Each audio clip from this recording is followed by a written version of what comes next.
do you do back there? Well, I'm a student now in Michigan. So What do you study? MBA. I'm an MBA at Michigan in Ann Arbor, and so I'm really focused on real estate development. I like finance and I like strategy a little bit. So like, what do you do if you're a company and you need to make some kind of decision?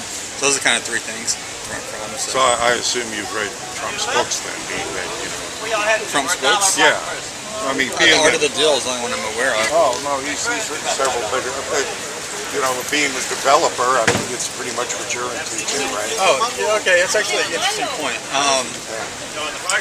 So I'm not. So my school is actually named after Stephen M. Ross School of Business. He's also a major developer who started a corporation called the Related Companies in New York. They're a development group. Yeah. They're actually,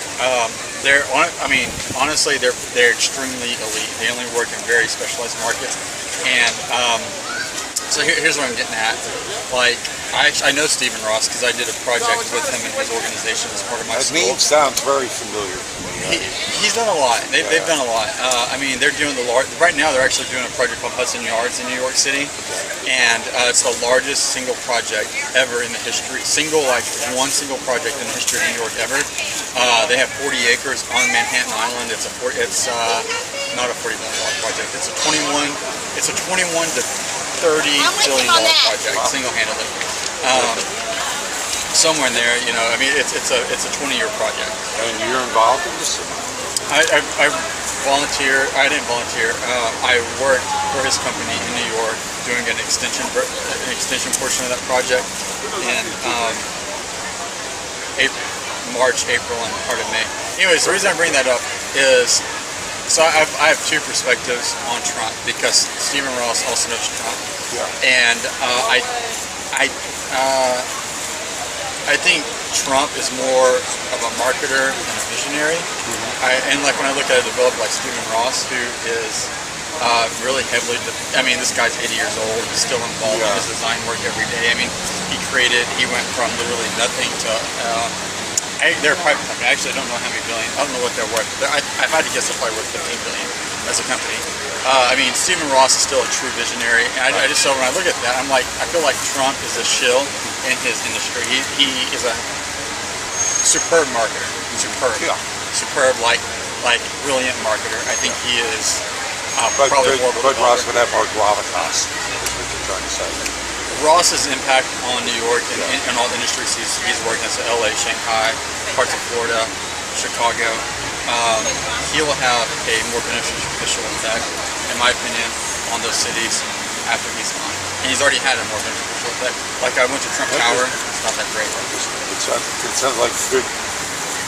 So from like when I look at Trump as a developer, he's not that impressive. Okay. Is he sincere? Is he sincere? I think it's hit or miss. So, I mean, being as you said, he was a visionary also.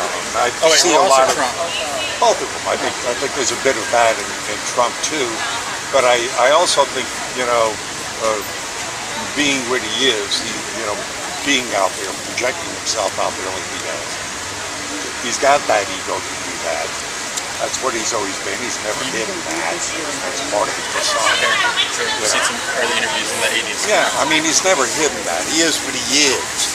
But he's also, I think, wise enough to step outside and look at himself and see that, and it doesn't overtake him. It might overtake the perception of him. It doesn't overtake him. He does wind up reining himself in from time to time. That being said, given the choices we have right now, I think Trump has that ego that he does perceive himself as the George Washington, taking us over. Because we are indeed fighting a globalist takeover of this country, which would be the Clinton line organization if they were to get in. So given our choices, warts and all, how do you feel about that? I hate to say it. I'm honestly, I'm still. I mean, I don't. Well, I mean, regardless of us, I would hate to say it. I'm actually a Bernie supporter. First of all, I don't agree with all his policies, but I think he's actually the most authentic of the three. I think he's the least outside interest known. Can I ask you your perspective on this? On Bernie? Well, yeah. But on Hill, so then I was still going to vote for Hillary. I just think Trump's fairly in the. Then let me ask you this from your perspective, because you're leading right into this, what I'm asking. In my long and ragged life, especially I've been a political activist, I have never witnessed a betrayal that Bernie Sanders. I mean, well, we're looking at this. Clinton stole the nomination. Yeah, it's pretty disgusting. It's pretty disappointed by party. Well, you gotta wait, man. Between the parties. So what you're telling me is this, and this is where your moral conscience goes right off the rails. Was you feeling this also? Knowing that this woman subverted the will of the people, that Sanders had the people behind him. I was not a Sanders fan, but I was appalled at the way it was stolen from him. He could get 30,000 people in a damn stadium. She couldn't fill 300 of them. On the day the national convention's opening up, here comes the evidence proving that it was stolen. Here it is, Bernie. This is it right here. The WikiLeaks emails proving everything you were talking about and everything Trump was saying. It's a rigged system. Now here it is, Bernie. Go in there and get that for the people. Go ahead, Bernie. What do you need to do? Yours. Pissed all over you. And what are you doing? You're going to reward the person that pissed on you. You're going to vote for the person that brought him down, that made him do whatever reason. For whatever reason, I've heard he got beat up, deprived. I just bought a $600,000 lakeside house. Maybe that was it. We don't know. For whatever reason, the man gutted you. And what do? Where's your moral fiber? You're going to vote for the woman that has committed probably one of the most egregious crimes you can commit.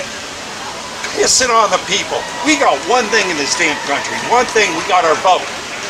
And here's a woman that blatantly stole it, pissed on it, spit on you, and you're going, oh yes, because I was Bernie Sanders and I lost, and now I'm in the back door.